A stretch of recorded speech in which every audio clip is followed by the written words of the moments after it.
Hey folks, just a quick heads up before we get into it. I recorded this conversation with Alex Birrell back on February 9th, which feels like a lifetime ago in terms of politics. We weren't even in an election yet, and now the whole thing's over almost. As of today, we've only got a 1 week left. So by the time you see this, it will be over. So yeah, a few other things that we talked about have definitely shifted since then. Some of the speculation didn't age as well as it could have, but the bigger stuff, the big picture stuff, the deeper critiques, and all the history that we talk about, that all still is pretty relevant. So, yeah, let's get into it, I guess. If you like what I do, don't forget to like, subscribe, rate the show, support the project on Patreon if you can, and yeah, share it around, I guess, if you like it. I really appreciate you coming, and on to the interview.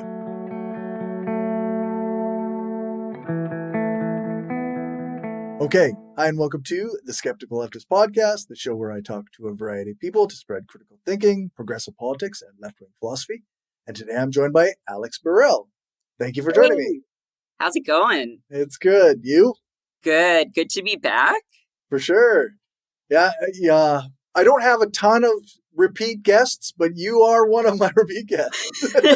Well, I'm very honored. I'm glad to be back. I love the show. It's great.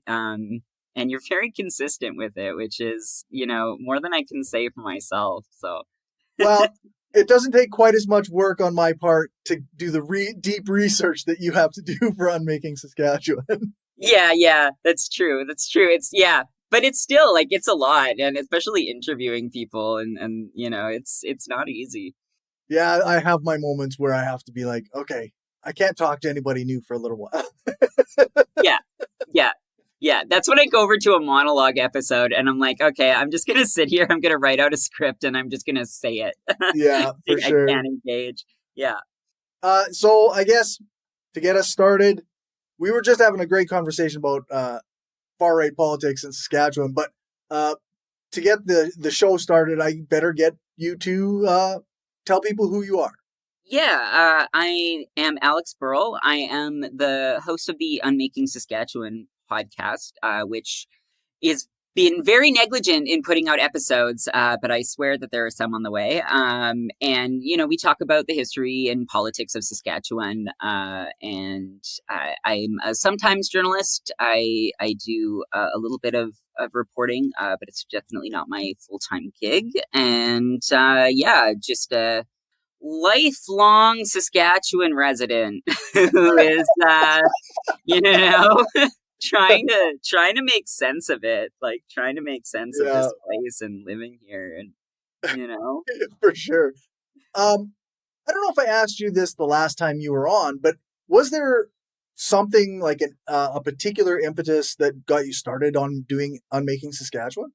There was actually. There was an article that came out it was around it was the first wave of COVID. I think it was before we had the vaccines or right after. So it was early on in COVID.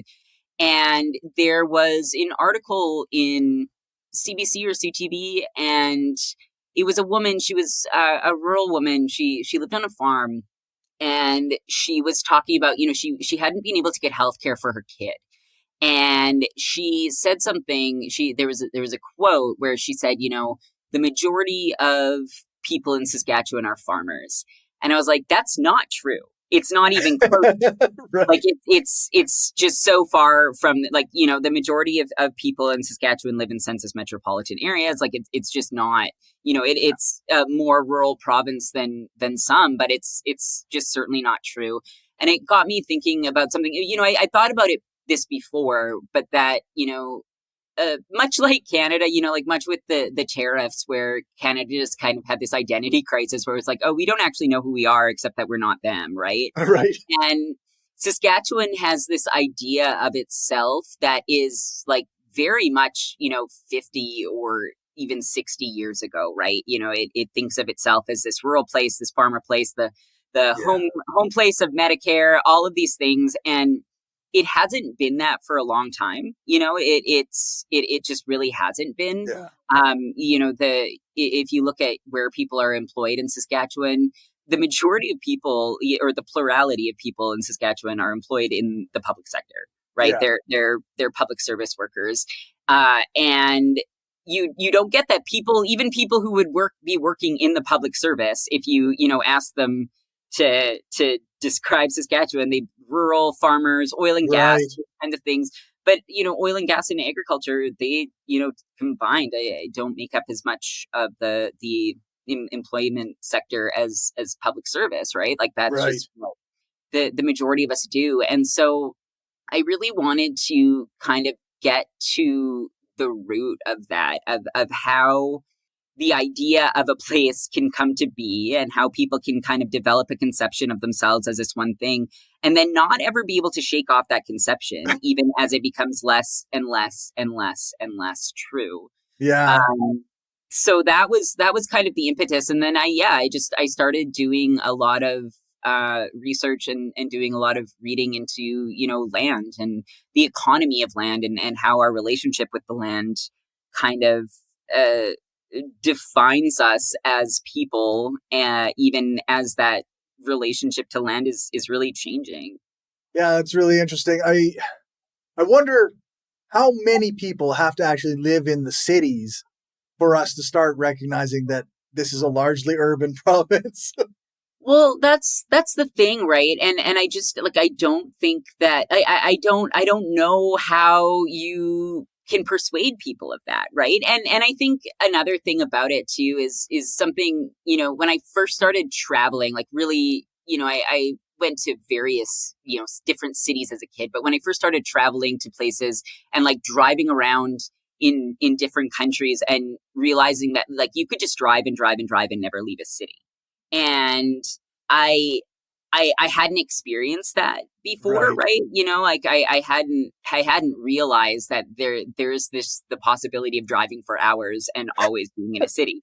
And I think that is something too, because, even though the majority of the population is in Regina, Saskatoon, and then, PA, Swift Current, and it's, a couple smaller cities, they're all very isolated, right? Like these are all very isolated communities. And so I think that makes it, a lot easier for people, because you can drive for 15 minutes and be nowhere, right? Like, and just look around and just see nothing, right? And so I think that also gives people this idea of being part of this, rural culture, even though it's not true. It's not true. There, like there is a Starbucks within 10 minutes of you at all times, whether, right. Swift Current has Starbucks, Swift Current has Walmart, right? Like, so but that sense of isolation, I think just really. I remember growing up on the farm outside of Weyburn, and my dad used to always refer to the kids inside of Weyburn, which is only 10,000 people, as city kids. Yeah. The big boys. Yeah. Those are the city where the heavy kids. hitters are. Yeah. And I do think too that there's like this, there's this sense of these cities. They are cities. Like Swift Current is a city. Moose Jaw is a city, right? But of imagining themselves as these like rural communities, and that they're different than, the big city Saskatoon. Somehow they're different than Regina. But it's you're a city, right? And there's this different mentality, and I think it carries through. And unfortunately, it seems to me that like all of the good aspects that could come with being actually like from a rural community, like all of those have kind of fallen away. And what's remained is like the insularness and the, fear of outsiders or distrust of outsiders, and all of these, more negative things, which I think is, maybe unfortunate. Not to paint all, I have said this many times that like the worst person in a rural community is no worse than the worst person in a city, and the best person in the city is no better than the best person in a rural community, right? Like the difference isn't that much, but there is a mentality that I think is, detrimental to our progress as a society. Yeah, for sure. It's like the in-group and out-group type stuff. Like our community is our community, and rural or urban, we see anybody outside of that as kind of like an invader. Yeah. Yeah, absolutely. Yeah. And I mean there's racism packed into that For too, sure. right? And everything like that. So it's I don't know. So I would like to see that change. And the point of calling it Unmaking Saskatchewan was like, okay, well, this culture was developed, right? Like this was made. This province was made. It is the only province that has no natural border, right? Like it is just like Yeah, it's considered just like we got to put something here. We can't have the middle province be that big. And so they just like made it, right? They invented it whole cloth, and then they invented the land. Like it's not good farmland in a lot of the province, and they invented right. that whole cloth. So they invented the society whole cloth. Like it was made. It was deliberately fabricated to be this kind of resource extraction colony. And so I was like, okay, if it was made that deliberately, then it can be unmade. Still haven't gotten to that part yet. Still have not figured out how to undo that work. But that's the goal. Yeah, it's funny to think that even like if you take like the landmass into account, like the northern half of Saskatchewan is like not farmland at all. Well, and that's the thing, right? Like people will be like, it's just all prairie, and like, no, it's not. It's not. Like there's boreal forest, there's badlands, like there's just this wide variety of like you know different ranges of temperate climates and whatever. Like there's everything here. Yeah. But yeah, the people imagine it just as this little like the wedge around the number one is what people see Yeah, it for as, sure. right? So I really appreciate your show because you take an anti-capitalist and decolonial approach to things. So I'm curious how does that impact your analysis, and how does that compare to the modern day kind of way of uh, the province's operation? So I mean, I think that one of the things that yeah, because I am an anti-capitalist, and the best things that have emerged from this province have been the things that developed as an end run around capitalism, kind of like hindering stuff, right? Like the crown corporations exist because private utility companies wouldn't run Yeah, phone lines to all of these communities that were just too far away, right? Like those things happened because people were like, okay, well, we have to find an alternative. Like yeah, this system isn't going to work for us, so we need to find an alternative. The reason that we have Medicare was because people were like, well, we're too poor to have doctors. Like we can't afford to have doctors in our town. So what are we going to do? Well, we're going to have like we'll hire like we'll have a municipal doctor plan, and we'll hire a doctor as a municipality, and we'll all pay out of our taxes, and this is right, what we'll do, right? And this is how we will evade these harms. And I find that really really interesting, and I find it like that there was a time back when people could conceive of a world like an alternative to capitalism, right? yeah, And not only see that there was an alternative to capitalism, but that it was within their power to do it themselves, that right, they didn't have to wait for anybody. They didn't have to do like they didn't have to like file petitions or whatever, right? They were just like, okay, how do we do this? And they figured it out, and they did it. And I think that kind of is not always, but often lost in, our contemporary society, right? People don't necessarily have a sense, or yeah, these institutions have been built up. And so then people want to rely on the institutions that have been built up. And even if those institutions aren't working and not functioning, in our service, they're like, well, but that's what the institution is for, right? Like, right. and so we should do this. And so I really am quite fascinated with that, aspect of our history, where people were just, like, well, we need a solution to this problem. And so we're going to, we're Yeah, going to solve it, and we're going to do that ourselves. And who cares what else? And they did that concurrently. And I think this is important too, is that they did that concurrently with building a party, right? right, right.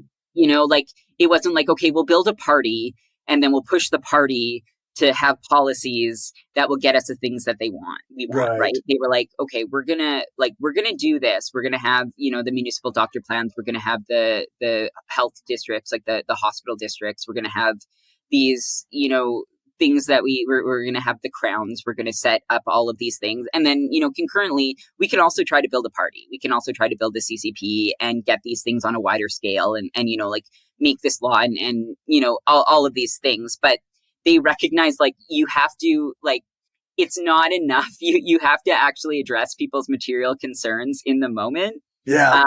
It's not enough to be like, okay, if you support us now, if you send us your money and you come to our town hall meetings and you just really get the rah-rah out for us, in 15 years, we will have built enough of a platform, we will have enough of a foothold that we can win the Lumsden Morse by-election, right? Yeah. And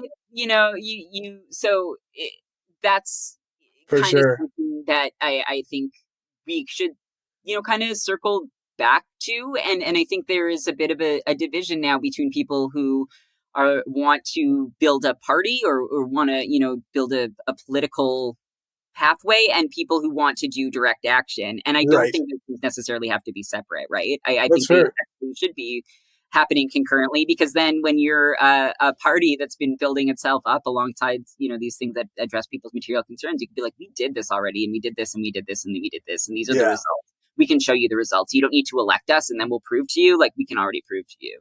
Yeah. Especially when it's like if you had the people who were running for the party positions or whatever, working on those projects day in and day out, instead of just being politicians. Yeah. I think by and large, and I'm among them, people have no faith in politicians. Yeah. Yeah. No, I mean, how can you, right? I think he was flawed at the time that he was running, but Bernie Sanders was a politician that a lot of people were able to, see as a firebrand and somebody who was really qualified and all of these things. And then, this past year, he has just been incinerating his legacy with, anti-Palestine action and all of this stuff. And it's just really, so one of the most, inspiring politicians of the last, 20 years in North America is yeah. I have no faith left in him, right? Yeah, or it's just so. Yeah, I think people are right to not have a lot of faith in politicians. There are, there are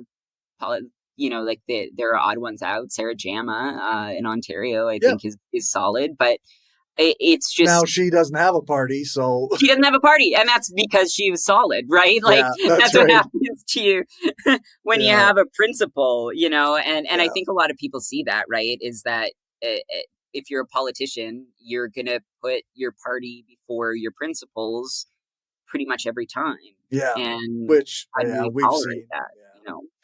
We've seen that over and over again, and it's no wonder. Like I've said to many people, it's no wonder that the right hates Trudeau. It's clearly obvious, to anybody who isn't a party liberal.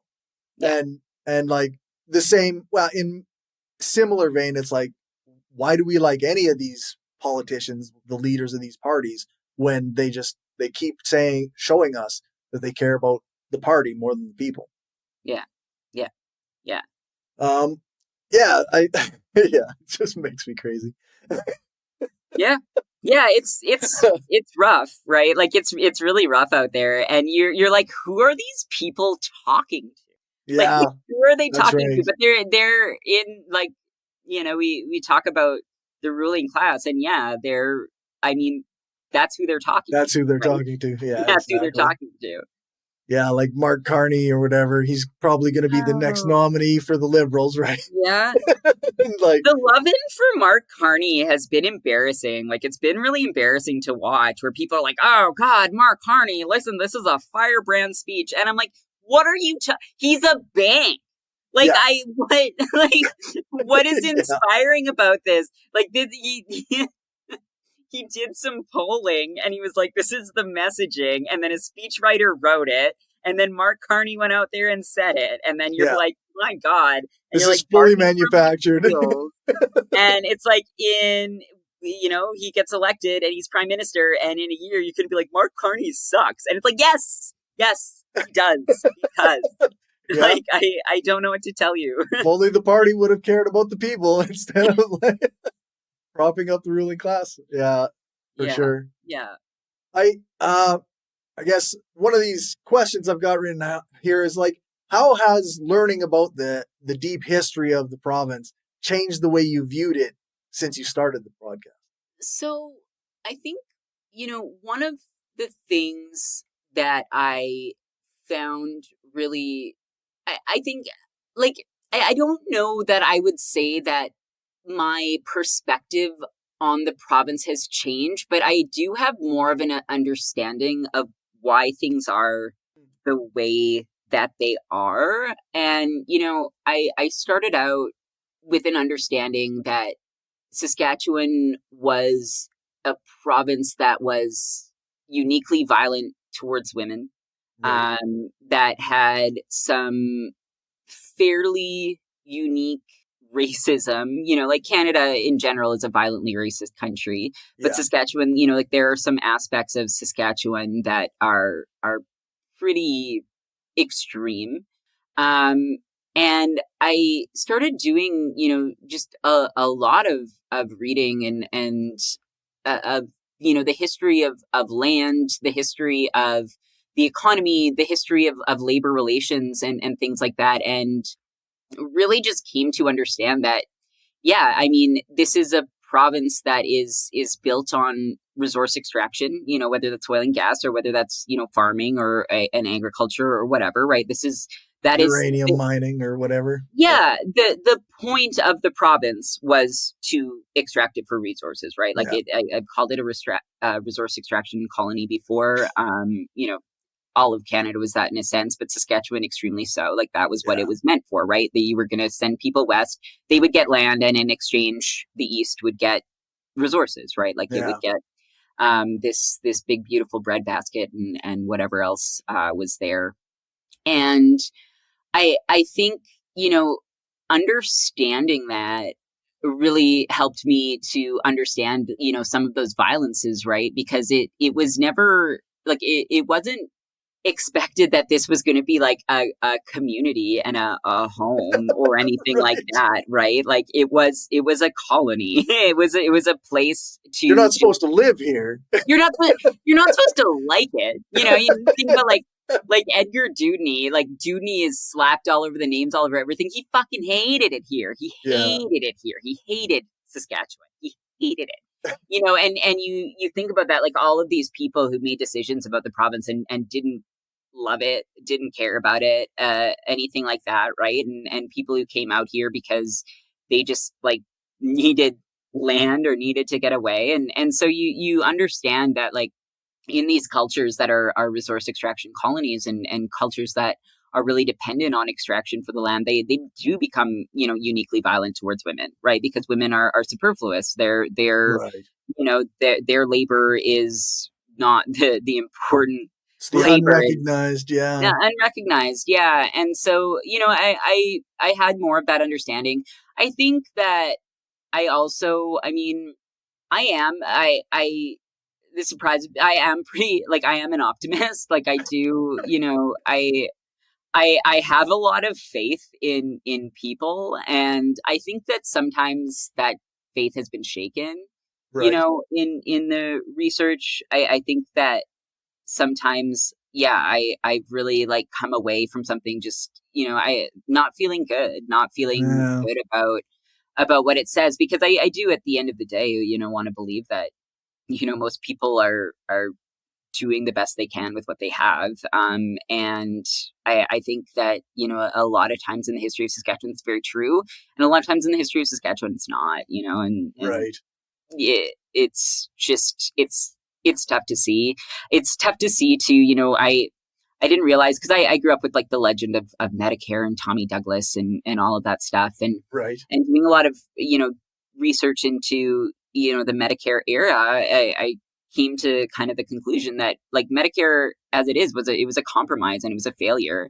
And there were people who had been working on Medicare in Saskatchewan who left. Like they left Saskatchewan because they were so unhappy with how it had turned out, right? They were Right. communists, they were socialists, and they were like, this isn't what we wanted. Like this is a compromise position. This is a position that still leaves, a lot of like private power, a lot of hierarchical power, the hierarchical power that doctors hold over patients and over nurses and all this stuff. It leaves those systems intact. Yeah.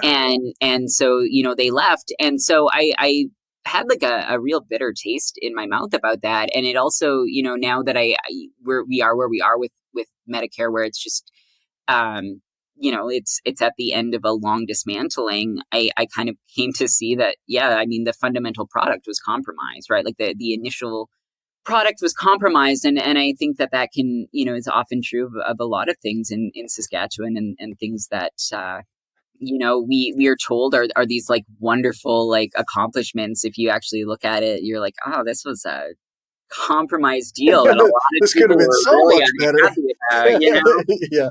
So I sometimes still think of it like, so I don't know if it's still a thing because I kind of stopped watching football. But back when I was a football fan, we were considered next year land. Right. I always think of Saskatchewan in that term, like next year will be better. We're going to do this a little bit differently. Things will get better next year. Yeah. And then you're like, next year, you're like, this is worse. It's worse this year. How am I supposed to believe this every year that it's going to get better when it keeps getting worse? Yeah. No, I think that's about right. Where do you think, like, I mean, for me, it seems almost obvious, but what do you kind of think of the political direction that Saskatchewan has gone over the last few years? I mean, I think that a large part of it, this isn't recent. And it's not just even, like the Sask Party has been in power for 18 years now. Yeah. But it's not just the Sask Party that led us to this moment. If you look back, obviously, the Divine Years gutted the province, right? That led to a lot of things that, we lost a lot of things that we didn't get back, right? Yeah. During the Divine Years, a lot of stuff fell away. And like just like a sense of morality, right? Like, and stuff. And so there was, a big crisis of faith, and then the NDP came back, and I do think that a lot of what we are living in today, and people get so mad about this. They get so mad about this when you say like, actually, like Roy Romanow, Janice McKinnon, these people, they bear a lot of responsibility. For sure. Not just for policies that they passed, right? They balanced the budget, and like who gives a shit if the budget is balanced? Like, I don't care. Yeah. No, we don't need to like balance the budget. Like, if everybody's life becomes worse and the budget is balanced, like what does this mean? They also engaged in a lot of messaging, and they also engaged in like a lot of actively trying to shift the conception that Saskatchewan people had about themselves. Janice McKinnon was very explicit that, Saskatchewan could not afford all of the nice things that the Blakeney government had bestowed upon us, that they were wrong to tell us that we deserved those things and that we were a have-not province, and we would remain a have-not province. And we had to adjust to that, right? We had to learn to live with that. And, she spent a long time hammering down those messages, right? And that the NDP just kind of drifted further and further rightwards, and people became very embittered, right? Like, they became very disillusioned with what the political process was showing them, and their lives just didn't get better, right? Like, things didn't get better. Especially, rural people, like, they experienced just like kind of a devastating few decades, right? Under Divine and especially under Romanow. There were a lot of things that happened in rural communities that were really painful for rural communities. And I'm sorry, again, like there's a lot of people who just like will lose their minds if you say that. And they're like, oh, they want to like, well, actually, you about the hospital closures and whatever. And I have an entire episode about the Romano years, and you can go and listen to that. And then you can, well, actually, me all you want after you follow up on everything that I read. But like, you know, people really, you know, kind of suffered in that time. And then they're also getting this messaging that it's like, you kind of will always suffer. It's like, sorry. But like, that is like how things are. And so, you know, you get a party in like the Saskatchewan party, like the 2007 Sask party. It's a, you know, a very different party now in terms of, you know, messaging and general aura.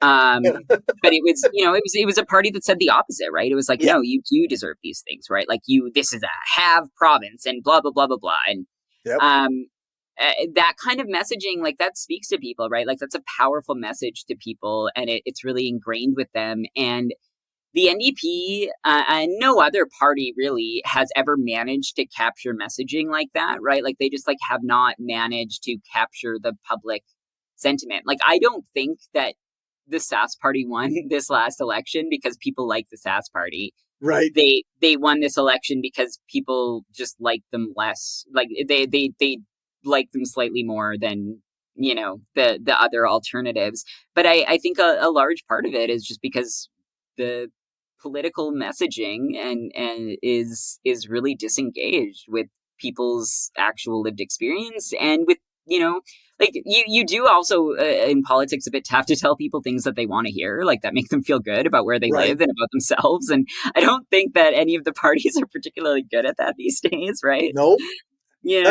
That is federally, that is one of the things that does worry me about the upcoming election, is that the only person I see talking about the material needs of the people in the country is Polyev. Everybody else is like, no, it's fine. You'll be okay. Did you know that things are actually really good right now? Like, well, hold on. It doesn't feel like things are good. Yeah. And I mean, that is very true. Although like, I don't know that, like, his messaging is also pretty like chaotic. So, I mean, we'll see. But like I said, I don't think he has the juice. I know, the Seriously Wrong podcast just did like a little while ago. They broke down the Jordan Peterson Polyev interview. And it's bad. Like some of the most nonsensical things are coming out of that guy's mouth. Yeah. I really, like, I blame the media for that, because like if they had not picked up and run with the initial Jordan Peterson story, like if they hadn't decided to make a big deal of this crank U of T professor, he would just be like rusting away in the psychology department, and he wouldn't be all of our problems. And he is the unhappiest man on earth. Like, I don't know how you can take life advice from a man who is that sad. Like, it was just like miserable all the time. But yeah, I mean, yeah, for sure. So I guess to kind of continue our conversation before the recording button was pressed, what do you think of potential? Is there fascism rising in Saskatchewan? I mean, so I think that the Saskatchewan United Party employed a lot of messaging in their last campaign that was quite fascistic, right? They really, like, they relied on that cult of tradition. Although I will say, like I said earlier about Saskatchewan not really being able to evolve out of its conception of itself from, you know, what it was in the 1940s and 50s and 60s. But the SUP really, you know, kind of relied very heavily on this idea that there was just like this fundamental truth, and that, you know, there can't be any, like, Saskatchewan is this place. It is static and fixed in time. There can't be any evolution of social or political or economic life. You know, the province's culture is fixed and unchanging, right? It has this identity. You know, they really leaned on that kind of stuff. They've been very outspoken about like preserving these historical legacies and things like that. They kind of had a bit of a rejection of modernism. They're very, have this very weird uh, conception of like thinking that, like, I do think, I mean, they said that we should examine ethical and health implications of technology, which I think is true, right? Yeah. Like, I agree. I think we spend much too little time thinking about that. But their emphasis was just really on like a bit of a fear mongering about the modern world Yeah. and modernity and like very trad kind of values with the party. They were very militaristic. Like they were very, very interested in more policing, a lot of like Yeah. crime and punishment, imagery, those kinds of things. So like they did lean really hard on that, and I mean, they did well, right? Like they did, considering that it was their first election, Right. considering that Nadine Wilson had kind of like a very embarrassing 4 years prior, just with like getting kicked out of the party and assaulting her grandmother or her stepmother, and just like a real fall from grace. And the party did still do like fairly fairly well. Like Wilson, like she lost her seat, but it still had like a strong turnout across the province, and a stronger turnout than the Buffalo Party or the Green Party or Right. the Saskatchewan Progress Party. God bless them. God bless their little hearts. I think I kind of forgot the Green Party was even in Saskatchewan's last election.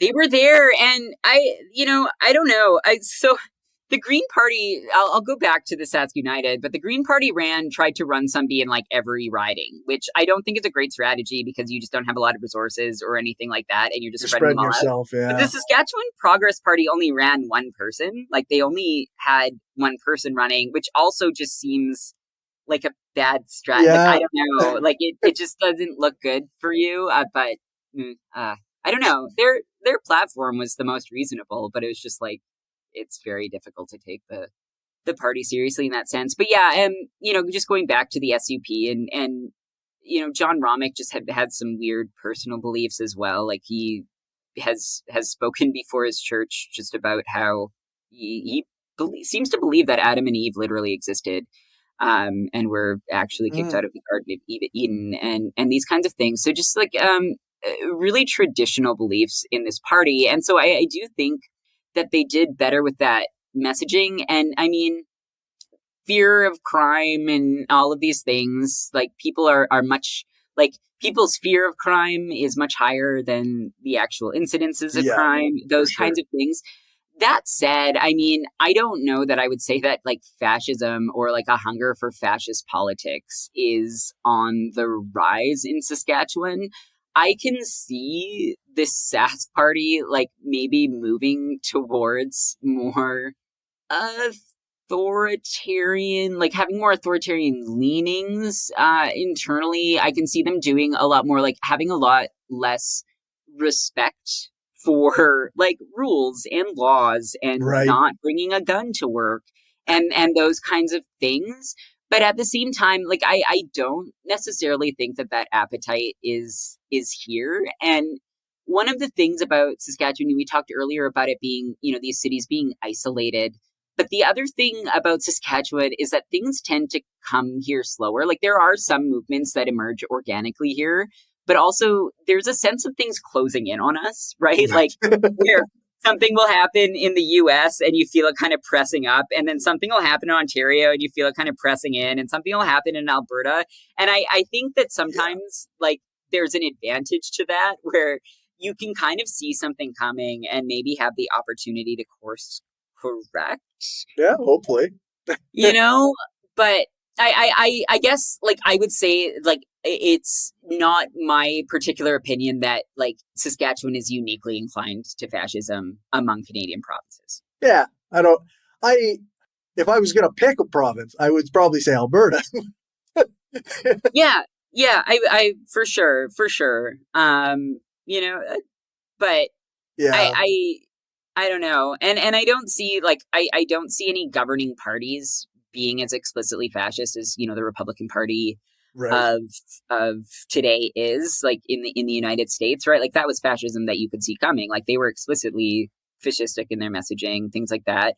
But for now, Canada is a different country, and another thing is that our legal system hasn't quite been captured to the extent that Right. the United States legal system has been captured, right? Like, there's a lot of things that are a lot of legislation that can be passed in the United States because the Republican Party knows that they can appeal it up to the Supreme Court, and they've captured the Supreme Court, and the Supreme Court can overturn it.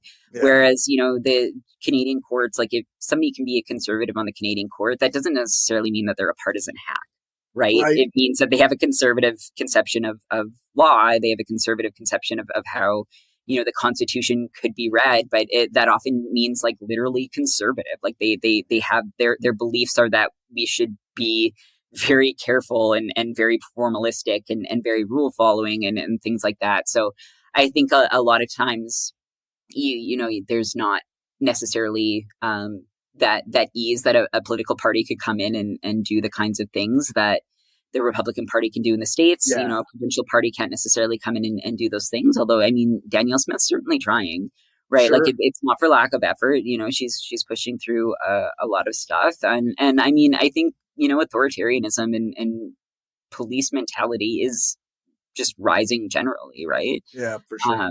So Yeah. I again, like, to think federally, like, one of my concerns is the attack on our what healthcare we do have. yeah, And but I think that, like, if Polyev wins, I don't think he's got the numbers to get a majority. So yeah, I think we're okay. Like, we shouldn't lose healthcare because we vote the wrong guy in. Whereas, like, if we did have that dramatic, like, shift the way the US has had, then we might be. hmm yeah, yeah. Yeah, and I mean, I don't know. It's something I saw actually just earlier today that gave me, like, a small amount of hope for healthcare. Like, it's not nearly enough, but there's a municipality in Ontario that decided to hire their own doctor. Right, Oh the yeah, city will employ a doctor, right, there for you its go. residents. And I like, the reason that I find kind of hopeful is because, like, that is what they did in the early days of Medicare, right? These Yeah. municipalities hired doctors, and they were like, we will pay you a salary, and then out of everybody's taxes, and then everybody can come and see you. Yeah. And I think, like, that is very inspiring to me, because a lot of the damage that has been done to public healthcare is in the interest of private healthcare, right? Yeah. And in the interest of making people think that, like, maybe privatized healthcare is better and that public healthcare can't work. And here's the city saying no. Like, no, that we don't believe that. Like, we do Right. believe that, like, public healthcare as it is right now is not working. Like, obviously it's not. It's not functioning, but that's not a problem. Like, that's not a problem inherent to public healthcare. Right. That is a problem inherent to a system that is beholden to private interests, right? Yeah. Like, that is kind of what's going on there. So, I mean, like, that I find inspiring. And I think too, I mean, I hope that this is an opportunity. I mean, people, after the tariffs gave a 30-day pause, people kind of, like, tapered off and were like, okay, it's fine. And, like, it's not fine. Like, Right. this is still a big problem. We Yeah. still have, like, a major problem down south. And I hope that there is some kind of opportunity to, try to articulate to ourselves some kind of sense of identity. Um, and I mean, I don't know. It's difficult. I don't know how possible it is Yeah. for Canada to actually articulate an identity. And I think the reason that I think that it's important, because I mean, I fully, like, I don't think that Canada is a country that needs to exist, right? Like, I don't think Right. it should. Like, there are people who have better claim to the land, and there are people who could administer it better. And even if they administered it worse, they still have better claim to the land. Yep. And so I don't necessarily think that Canada should exist as a state, but the option right now for us isn't like Canada exists, or like we do land back and it's restored to sovereign nations, and we, make our way path forward from there. It's Canada exists, or we hand over all of our sovereignty to the Yeah. United States, and then we throw in our lot with the United States, and our lot is already thrown in with the United States a lot too. So I think that like we have to come to the grips with some kind of identity, and I think that's really hard to do, and I think it's really hard to do, for people who are on the left too, and who believe in land back, and who believe that like Yeah. Canada is stolen land, that it's a genocidal nation, that it's continuing to commit genocide, right? Because it's like, well, what value is there in maintaining that Right. country? But it's like, well, the alternative isn't good. Like the alternative Yeah. right now at Right. this moment in time is worse. And so I think trying to like articulate a national identity and find a way forward that is actually like more just, and that like preserves our sovereignty, and that prevents us from just turning into a resource extraction colony for the United States, and a freshwater Yeah. and oil extraction colony, I mean, is probably worthwhile. So I've seen a couple of different things. Like it sounds like Trudeau doesn't consider this, or considers the annexation threats or the 51st state threats pretty seriously, but Scott Moe doesn't. So I personally, I'm kind of somewhere in between. Like, I think it's like, it's not good that he's saying these things out loud, but I wonder how feasible it is for him to actually carry this out. Where do you kind of fall on this spectrum? I think that it would be a lot easier than people think. I mean, you look at how countries across the world have capitulated on Palestine. You Yeah. look how they've bent the knee for Israel over the past year and a half, watching this genocide. You watch these, like the people who are ostensibly our allies, and I don't think we can rely on like the Yeah. EU to come and help us. I don't think that we can rely on other like on NATO, like The who, international like law doesn't mean much. Like, no, and I do think that like it's something that would come about of like a collaborationist Canadian government, and I right. think that there would probably be ways that the US could put pressure on politicians in Canada that would make their way a lot easier, right? Like I don't know, I think a lot like of a country like France that had a much stronger national identity than Canada does, and had a much longer history of being an independent and free nation, and he capitulated very quickly Yeah. to Germany, right? In World War II. And so I don't, I don't know. And you see a lot of Canadians being like, over my dead body. And I'm like, well, do you have drones? Like, do you have, Yeah. like, do you have the, like, I admittedly, the US military is like pretty janky for the amount of money that they put into it, but it Yep. is still like the most powerful military in the world. Like it's just, and we are 30 million people who are spread out over a really vast chunk of territory, and they could probably just move into like someplace that's kind of open and then just slowly expand.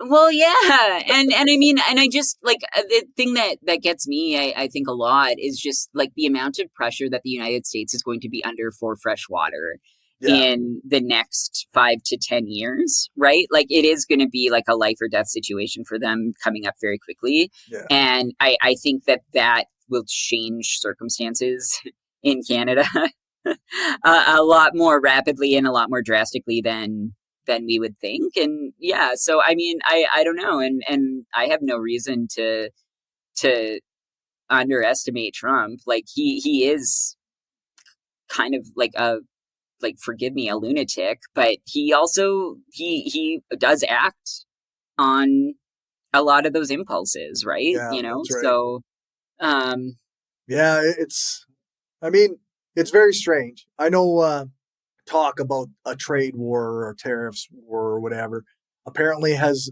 increased the Canadian nationalism numbers, which I'm like, I mean, it's good if you're resisting that sort of situation, but I don't really think it's good either. No, no, that's the thing, right? That's the thing. But I do believe, I think, like, being a patriot is so sad. Like, it is very sad Yeah, to be like a Canadian patriot or right. whatever. But I do think that there can be like kind of like uh, like I believe conceptually, at least, in like the idea of left nationalism, right? Like I don't necessarily know what it would look like in practice here, but Right. I do believe conceptually that it could be positive in a way. But yeah, I mean it is difficult to talk about because Canada is not like there's not a lot worth saving, right? Yeah. But at the same time, it Yeah. would be significantly worse to be the Canadian territory of the United States. Yeah, that's right. Like I try to imagine like what would be lost, right? And I mean, obviously we'd lose our health care, because that would go the way of that's not good spending or whatever, austerity. Um, and but then even in Saskatchewan, we'd probably lose a lot of the crown corporations. We'd probably lose a lot of like our social safety nets, the way that they're trying to undermine them in the States already. And like we'd lose a lot, I think, if the US took over. Yeah, we would lose a lot. We would lose a lot, and I mean, like we wouldn't. I had somebody on like Blue Sky commenting on a post I had made about how like Canada will not become the 51st state. It will become a territory, right? Like Right. that's what will happen, right? It's Yeah. not going to have all of the power of a state. And some person commented and was like, "We have 30 million people and all this land and we'll get 60 votes in like Congress and blah blah blah." And I'm like, "That's not what's going to happen. No. That's No. not what is going to happen. It is not going to be good. Like we are not going to like they're Yeah. never going to do anything that would like allow Democrats to take power. Like they're never Right. going to give us that kind of thing. It'll be like a Puerto Rico situation where there's an Yep. election, if they ever have an election again, and they'll be like, Puerto Rico voted for the Democrats, but it doesn't matter because like they don't actually have any real representation, right? Like Yeah. there's an end to any kind of disaster relief. So if there's floods, there's wildfires, anything like that, you're on your own. Yeah. Like all of these things that we don't think about.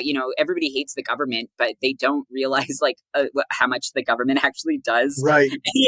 In service to them. A lot of highways that don't connect us directly to the United States or directly to resources probably just going to fall into disrepair. Like I just a lot of things Yeah. that you're going to you're going to lose and things that people don't necessarily think about, and your kids' education is going to suck a lot worse, Yeah. and just this total range of things, and I think it's easy to get angry at how poorly our system is functioning here and be like, well, it can't possibly be worse. And it can. Yeah. It Actually, can be much, much worse. my partner is originally from Burundi, and whenever I'm complaining about Canada, she's often like, "You complain a lot for a person who Yeah. lives here." Yeah. Yeah. You could be from Burundi. Yeah, that's the thing, right? Like that is the thing. There are people out there who have like experiences with like actual corrupt regimes Yeah. and like, turnover and stuff like that. I think the thing that is unique with the US right now, just like part of it is just that they're so close to us, right? And we've just never experienced that kind of thing. And part of it is just like their gravitational pull is immense. Yeah. Like it's not something that you can really tune out because we're just like so enmeshed with them, and so much of the world is enmeshed with them. And there's whatever goes down there's going to be consequences for the rest of the world, unfortunately. It's you Yeah. are caught in the gravitational pull of that sinking ship. Is there something that we can say to Canadians who are on board with becoming the 51st state or a territory? Is there something we could say that would make sense to them? I mean, I think that like the nobody wants to like listen to a podcast about like the what do they call them? What are they're all of the like Puerto Rico, Guam, the U.S. Virgin Islands, the insular cases. Like nobody wants to read up on the insular cases or see how poorly those regions are treated. But Yeah. that is how we will be treated. It is not going to be a situation, because if you look at, the way that Canadians generally vote, like we tend to be less conservative than the United States. If we were pulled in as another state, it would be, pretty likely that we would, we'd be a very powerful state. And they don't want a powerful state Yeah. because they have gerrymandered the country to their will. They have set up the Supreme Court to their will. Like everything has come into alignment, over the past, 20, 30, even 40 years, but especially since Bush v. Gore, they have been working to get that party to a state where you could elect Donald Trump and there would be no resistance to what he's been doing over the past 3 weeks. Yeah. And so, no, they're not going to bring another state in that isn't that has the power to change, to upset that balance. They're already talking about destroying the statehood of California and shit. Like they don't want California to have his power. So yeah. I don't think it, but California is having that I think they're having a plebiscite on secession. I hope they do. I hope they do. California and Texas are the only two states I think that could do it, whose economies could actually sustain a secession,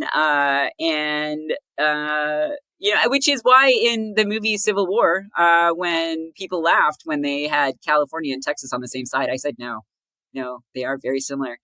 But yeah, I mean, the most important thing is that nothing is going to happen that is going to introduce the balance of power in the United States, right? And so whatever happens, we will just be rendered powerless. They don't want us because they like us. We're not friends. We're not their friends.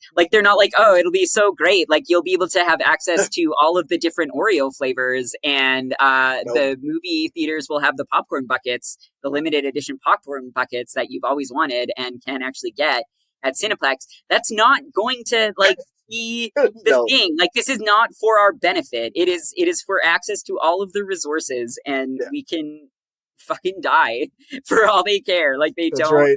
As long as there's enough people here to run the production that they need and extract the resources that they need.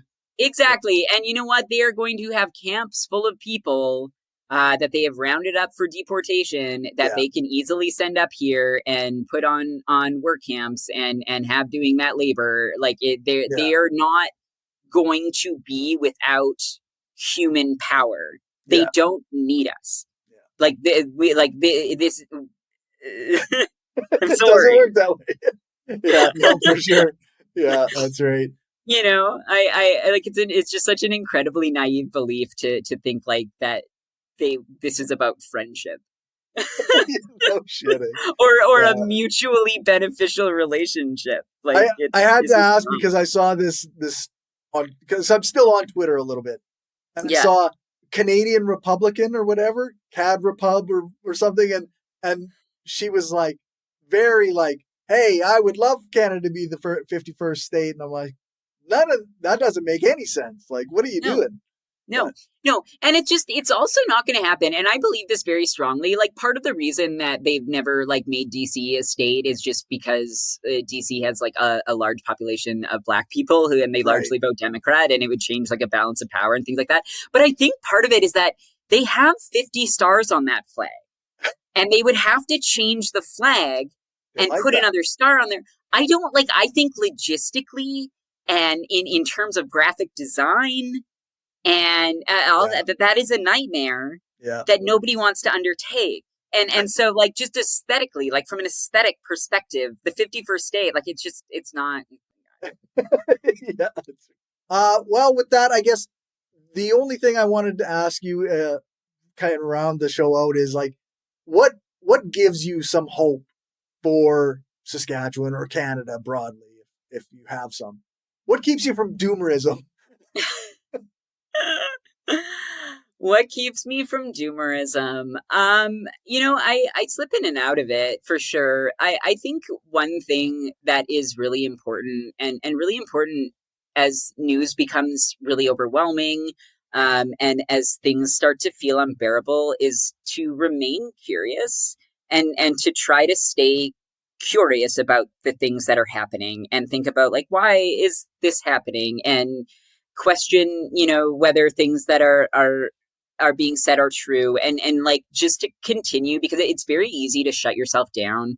It's very easy to kind of withdraw and just stick with your own circle and not want to venture out into the world and just become kind of like this very reluctant figure, because things are overwhelming and it's dark and it's scary out there and stuff. And so I think to remain curious, and then you can act on your own, right? Like you can do things on your own. Like you are capable of doing things on your own, and like with your community, right? Like you're capable of getting food to people. Your city is capable of hiring a doctor. Like there are workarounds to the situation that we're in that are good, and you're capable of that, right? And I think like the society we live in doesn't want us to think that we're capable of things. And we're very used to a lot of conveniences and stuff like that. And I think those conveniences will become fewer and far between, as things progress. And it's just important to remember, like, you do have it within you to do stuff and like make things happen and make better things happen. And so, yeah. And, I do see people in my community and around me doing things and taking care of each other and keeping each other safe. And, as long as we're doing that. That's all we can do. Yeah, that's right. Right on. So I guess, where can people find you? They can find me wherever they get their podcast, at Unmaking Saskatchewan. And, they can also find me on Blue Sky at ACAB Berlioz, ACABIRLIOS .bluesky.social. And maybe I have an episode. It will come, and maybe I'll even write again, God willing. Find my articles in Briar Patch Magazine. But That'd be awesome. Okay. Yep. Thanks so much, Corey. Thank you. This was great. Take care. All right, folks. That's all for now. Thanks for watching or listening. Remember to share this show with your friends or on the social media site that you use the most. Thank you to everyone who supports this show on Patreon. I really appreciate it, and it helps me keep the power on. Thanks to my top patrons, Damian Marie Athope, Some Random Geek, Justin Clark, Dan F. Smith, and Lisa Glass. And thank you to my new patrons. You can stay tuned for the list of patrons at the end to see your name listed. If you aren't a patron and want to contribute, you can do that at patreon.com/skepticalleftist, or you can send a one-time donation to buymeacoffee.com/skepticallefty. I also have a Substack where you can subscribe for free or you can donate per month. And lastly, you can get a paid subscription on Spotify that will give you the same access to bonus content and extra long episodes. If you can't contribute financially, then a like on YouTube or a 5-star rating and a review on Apple Podcasts or one of the podcast review sites like Podchaser would be great. If you want to find more from me, then make sure to check out the show notes for links to all my stuff, or check out my link tree. It's linktr.ee/skepticalleftist. That's where you can find all of my social media spaces and communities. You can also email me at mindofaskepticalleftist@gmail.com. Thanks so much for listening or watching. Make sure to leave a comment on the video, join your local org, print off some posters or pamphlets, and spread the propaganda.